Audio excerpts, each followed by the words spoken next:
All right. Good morning, afternoon, happy Wednesday. So today we are doing another set of notes, 4.6. This is on communication, so documenting the design process. And I realize we're doing things out of order. We did yesterday, we did 4.3. Today we're jumping to 4.6. We will do 4.5 and 4.4 after our bridge project. And we'll be starting in on the beginning part of our bridge project tomorrow. So documenting the design process. This is all about communication, that very last step of the design process, how we document it, why we document it, what we need to go through, and how we can best communicate to others what we're trying to, the problem that we were trying to solve and how we solved it. So the unit big idea, and side note, just like before, I'm going to give you the completed set of notes at the end of this, so just follow along the Ed puzzle, answer the questions to get credit. Don't worry about anything else yet. So the unit big idea, as we know, the engineering design process is a systematic, iterative problem-solving method which produces solutions to meet human wants and desires. Again, at this point, you should know what iterative means, the continuous loop. So we are able to continuously complete our engineering design process and jump in at any point. So today, the lesson big idea is the engineering design process is incomplete until the solution to the design problem has been communicated to its intended audience. So the design process, in the 12 steps that we have learned, our very last step is to communicate your results.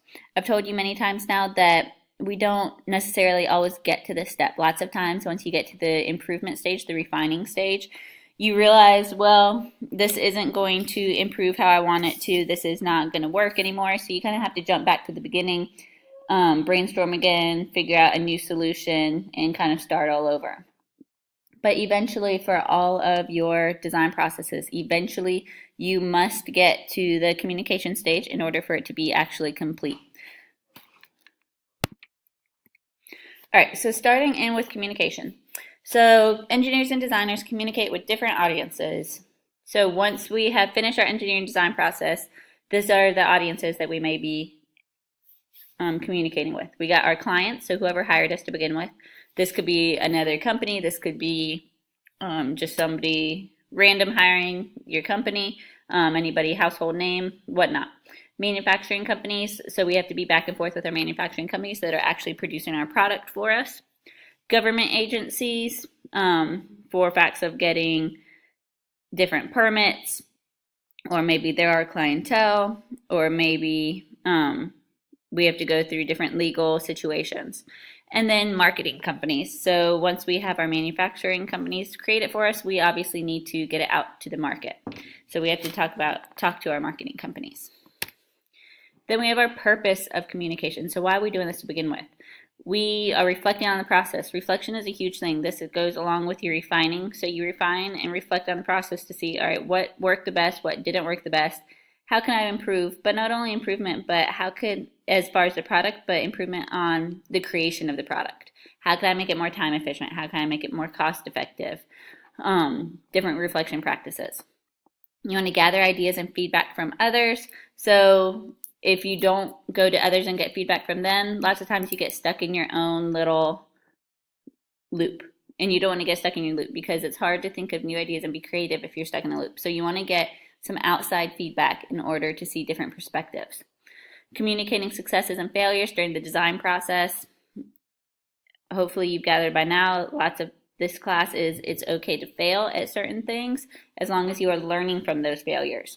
So many of our design challenges, we do not get correct the first time, and that's fine because you learn what didn't work and you're able to fix it and move on.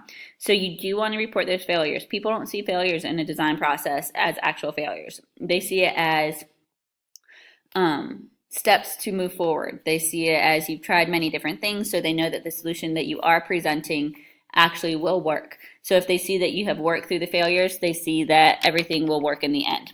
But also, obviously, you want to report your successes. That's important as well. And then finally, you want to communicate the final design to the target market. So wherever you're trying to sell this, they need to see your whole process, that your product is worth their time. Communicating with stake group holders. So a stake group holder is somebody that has invested money into your product. So somebody that you want for funding in order to get the materials or to hire employees, or somebody that is hiring you, somebody that just somehow has money invested. You obviously want to have effective communication skills with them. And you need to incorporate different presentation formats for them so that they can understand, depending on the purpose, depending on the audience. If they're very knowledgeable in the field, then you want to make sure that they understand. You want to make sure that they understand on the technical level, but if they're not knowledgeable, you want to make sure that they understand on a more simple level. All right, so preparing to communicate. You have to go through many different questions that you are asking yourself, asking your presentation team to make sure that you are fully prepared. First, what is the purpose of your presentation? Are you trying to appeal to the market? Are you trying to appeal to a manufacturing company? Are you trying to appeal to your boss? Are you trying to educate, persuade, or inform, etc.? So communication is all about how you're communicating with somebody. To educate somebody is to teach something. To persuade, you're trying to get somebody on your side, try to think like you. So there's different ways that you have to communicate. Who is the audience? So we want to know who the audience is. Again, are they knowledgeable or are they not? What is their background knowledge? What would they want to know? And how will the audience stay engaged? So we want to make sure that when you're giving a presentation to a bunch of people that you are being entertaining. You want to make sure that they are engaged in your presentation. Continuing with the questions, you need to know if you want audience interaction. Are you going to have a demonstration and you need volunteers? Do you want them to interact, to answer your questions, or do you just want them to listen? How will you present visuals related to your topic? So visuals are really important. Without visuals, people tend to lose focus. So it could be just as simple as a handout, a paper, a brochure, or it can be a PowerPoint slide or something projected, or it can be a demonstration, so actual physical products or things you pass around. So there's a lot of different options. How much time do you have for the presentation? This is obviously a huge one. If you prepare for an hour but you only have 5 minutes, then you're going to have way too much to say. Or if you only prepare 5 minutes but have an hour, then everybody's just going to look at you and be very bored because you have nothing else to say to them. Where will it be held? So you have to think about the technology that's available to you if you're trying to project things, how many people can fit, the temperature, different things like that. And then that leads us to, do you have access to technology such as a computer projector, etc. So once you answer those questions, you're able to move on and actually start to set up your presentation. So the first thing you have to do is determine the format. So it can come in many different formats. PowerPoint slides, obviously you guys are familiar with that. Videos are a good one, internet sites, podcasts, demonstration. So you can see throughout these formats, and if we keep going, there's even more: performance, table display, poster, brochure. So throughout all of these formats, you can see it really depends on if you're in person with somebody, if you're trying to reach a whole bunch of people and you're not in front of them. So for a demonstration, you would have to be there to give the demonstration. For a performance, table display, you would typically want to be there for those. But other ones, such as a brochure, you can hand that out to anybody and they can look at the information at any time. Poster, anybody walking by. PowerPoint slides, it depends on how you're setting it up, if you are presenting it or you're just having it run through. But then you have things such as video, internet site, podcast, and table display. Sometimes you can do it when you're not there, but our main ones are video, internet site, and podcast that you can set up and then anybody can play at any time.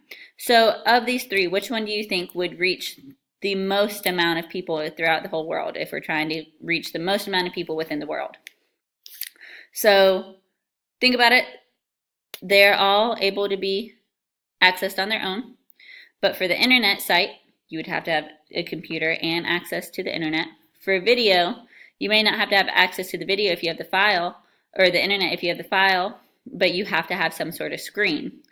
So the one that is going to access the most people around the world is actually a podcast, because you don't have to have a screen. It's the most simple technology of the three, where it's just a radio or something, some sort of listening device that you're able to use as a podcast. So this is going to reach the most amount of people throughout the world. Then once you have figured out your format, you got to prepare your content. So this is everything that you need to do throughout the day. Throughout your presentation. So the beginning of your presentation, You must introduce yourself and your objectives. That is the first thing always. Whether it's people you're presenting to people you know or presenting to people that you don't know, you always want to introduce yourself and state your objectives so they know why you're here and what you're doing. Middle of the presentation, you're discussing your process, again, including the successes and or failures. The failures, even though it sounds weird to include your failures, that actually proves to them that you went through the process, you've improved as you went, and now you're presenting the best product for them. You want to leave room for questions at the end because there will always be some sort of question. In visual aids as appropriate. Again, the more if you have a visual aid, usually it grasps the engagement better of your audience. Then that leads you to the end of your presentation. Always have a conclusion. Always summarize your points. You want to refer back to those original objectives so that your audience realizes that you've covered everything that you said you would talk about. And ask for any additional questions, but you want to be prepared. You want to think about what questions may they ask me. You don't want them to stump you with the question because then it will look like you're not knowledgeable on your own topic. So you want to be prepared for questions that somebody may ask so that you are ready for the answer and you look knowledgeable and you know your product.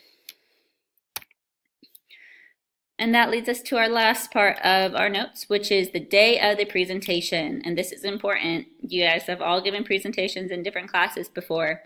How many of you have actually done these things? How many of you actually practiced before your presentation? I know I've seen many presentations from students, and it's very easy to tell who has practiced and prepared and who has not. You want to make sure you practice before so that you are confident, you are calm, you know exactly what you're saying, you're not saying you don't have long pauses, you know exactly what's going on. You want to have notes on hand? That's okay. It's not bad to have notes. Having something in your hand often helps you not to be so jittery, and it helps you to stay on task. Arrive prior to your audience. You don't want to get there after them. That's a bad setup to begin with. Speak clearly and loudly enough for your audience to hear. That's another major issue that I have noticed when people are presenting. If you mumble or you talk to yourself or you talk into the board instead of to your audience, it's hard for us to hear, and that makes it not a good of a presentation. Smile and relax. If you smile, your body naturally relaxes. You may not realize it, but it just goes. There's some endorphin that sends to your brain that you naturally relax. So by doing that, it will relax yourself, but not only yourself, but your audience. If an audience sees that the presenter is relaxed, it naturally relaxes them as well. You want to use the opportunity to collect feedback on your process to improve the solution. So this is good to have questions. It's good to have feedback. You don't want to be mad if people ask questions. The more questions they ask, the more things they say, the more you have to think about and be able to improve your product from it. And then society depends on engineers and designers to present their ideas to move innovations forward to meet societal needs and wants. So it's just important to keep that in mind, that you are there for a reason. You're there to present your idea. You have the innovation. You have this new product, and you are doing something good for society. So keep that in mind. It makes you feel that confidence. All right, so that is the end of the communication notes.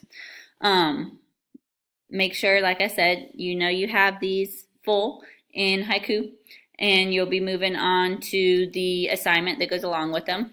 So in the same block up on haiku, you have the full set of notes, and then you have access to this assignment.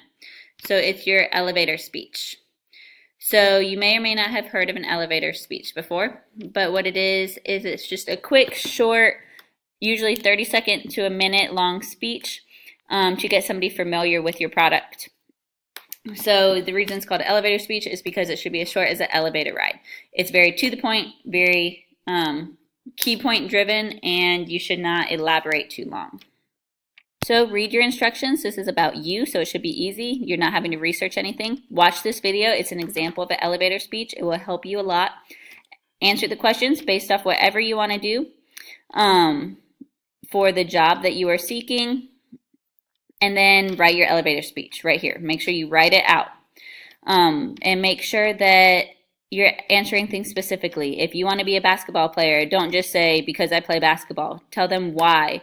What makes you better than others? So make sure that you are being very specific with everything so that they hire you over somebody else. Then if you finish early, work on the review games.